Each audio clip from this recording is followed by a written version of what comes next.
Why is Elon Musk at war with Australia's Prime Minister? Well, actually, it's not just the Prime Minister, it's a whole group of people, including the opposition leader, the Trump to our Biden, so to speak. Everyone seems to be in agreement that Elon Musk is a bad person and must be stopped. Our Prime Minister even called him arrogant. He doesn't seem to like Elon very much at all. There's another person involved in this, the E-Safety Commissioner, who I personally really love. I'm a big fan of, and everything she does I support. Because she has the control in Australia to take things down at the click of a mouse. She can remove absolutely anything from the internet if she deems it to be against the public interest. And she's not an elected official by any means. She's just a regular human being who has been employed for a job, and yet she rules with an iron fist. And I imagine she lives somewhere up like Mordor or Mount Doom or something. She is officially Australia's E-Karen. But in this particular case, Australia versus Elon Musk and free speech, she's deciding what the world can and cannot see. And that's where Elon seems to have a problem, and a lot of people, frankly. Now, before I go into the details of what's happening in this story, I am on tour. I'm doing regional Australia, then I'm doing America, then the capital cities of Australia, and then the UK. It's going to be fantastic. Townsville, which is up here, you sold 700 tickets in 3 days. Holy shit. I love you. I'll see you very soon. And secondly, here are the cliff notes of what has happened. The Australian government has said to X, formerly Twitter, hey, you, take this down.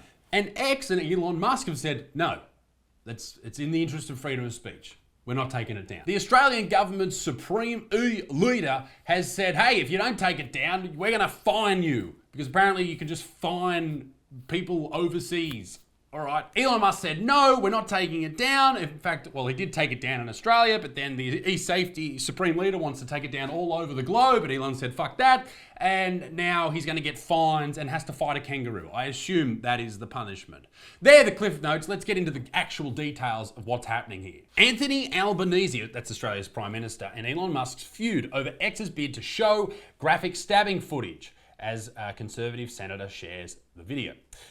So the stabbing was of a guy called Mari Emmanuel, who's a bishop in, I believe it's a Lebanese community here in Australia. And this was live streamed only a couple of days after the shopping centre stabbing that happened in Australia as well. And it was horrific to see. I saw it, I was just on my lounge just scrolling, and you see this bishop get stabbed, allegedly by this 16-year-old. And people keep saying allegedly, even though I've seen the footage and it doesn't look great for the 16-year-old, but allegedly. It was crazy to see. And I see a lot of death on Twitter. I don't know if you're on Twitter or not, but there's a lot of dead people or people dying or the death of someone. It's very full on to see. But it is what it is. It's a platform of free speech, and if people want to post that and watch it, then that's what will happen. A federal senator has shared the unedited violent footage of the Wakely church stabbing attack as feud continues over X's bid to able to host it on its site. Now, this stabbing was shown on X and all the other social media sites, I assume, on the night that it happened, and probably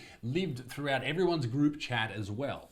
This was a video footage that was taken from a live stream, and everyone shared it. Now, word spread quick, and the riot ensued outside of the church. And obviously, social media played a huge role in this and people seeing it so quickly. But wouldn't people have heard about it eventually anyway, and a riot may have ensued anyway? Like, is this what we're saying here, that we should take things down that might incite other people to be angry? Don't people have a right to be upset? If they see something that is horrific, don't they have a right to be upset? Should we not allow people to post videos of the World Trade Center coming down? Shouldn't people have the right to see something that is graphic? Yes. But it's in their best interest to know what is happening and what is real in the world. It's the same with what's happening in Gaza. Shouldn't we be able to see the horrific tragedies and the people that are affected by war? Shouldn't we be able to see that? Now, the Australian government did not like this. They went everywhere, all right? They said, take this down right now. In fact, they had to go to court to get X to take it down here in Australia, which they did. Elon did take it down here in Australia. That's what people aren't listening to in this case. They did take it down in this country. But that's not where it stops. The E-Safety Commission says, no, Elon, you must take it down everywhere, all over the globe, because I say so. She wants to have control over the laws in Australia, and okay, I have issues with that, sure, but all over the world? Come on, lady, who the fuck are you? Now, Elon said this in response. Our concern is that if any country is allowed to censor content for all countries, which is what the Australian e-safety commissar is demanding, then what is to stop any country from controlling the entire internet? A very fair point. And if you can't see what's wrong with that, then you're the problem. We have already censored the content in question in Australia pending legal appeal, and it is only stored on servers in the USA. And you know what's really interesting to me on all of this is our government doesn't agree on anything. The powers that be don't agree on anything. The media don't agree on anything. They're always arguing and bitching and moaning. But on this, it's a fucking steadfast front. Which makes me think, why are they all so desperate to be able to control what's being posted? Interesting, right? Certainly concerning. Elon Musk has no social conscience or conscience whatsoever.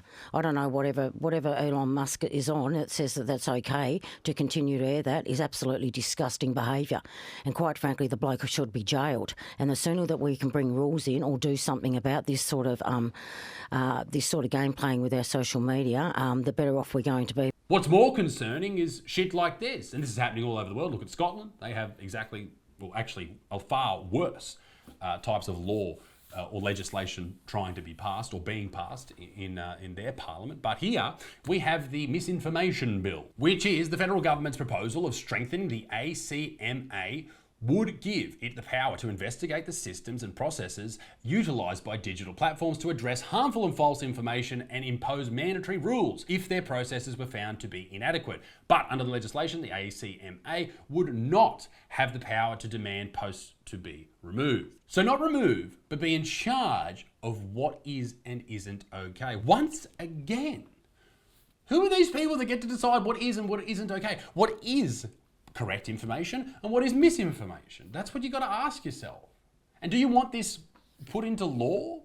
Do you trust the government today? Yeah, sure, you might, but do you trust the government in 50 years that will utilise this power as well? Some things probably should be taken down off the internet, like with the horrific stabbing that happened in Sydney. The wrong man's name was put out there as the attacker, this random dude. Yeah, that should be taken down, and I hope he sues fucking everyone. But should something be taken down because it's too offensive, too graphic, or because it's misinformation? Who gets to decide that? That's the real question here. And I want to know your opinion in the comment section down below. But to the e-safety commissioner, I assume someone from your office is watching this. I love your work. You're doing a great job. All the very best. Thank you. I love you and goodbye. Be a good motherfucker, please, in the Middle East. Me dick stinks. Toodaloo, au revoir. Bye-bye.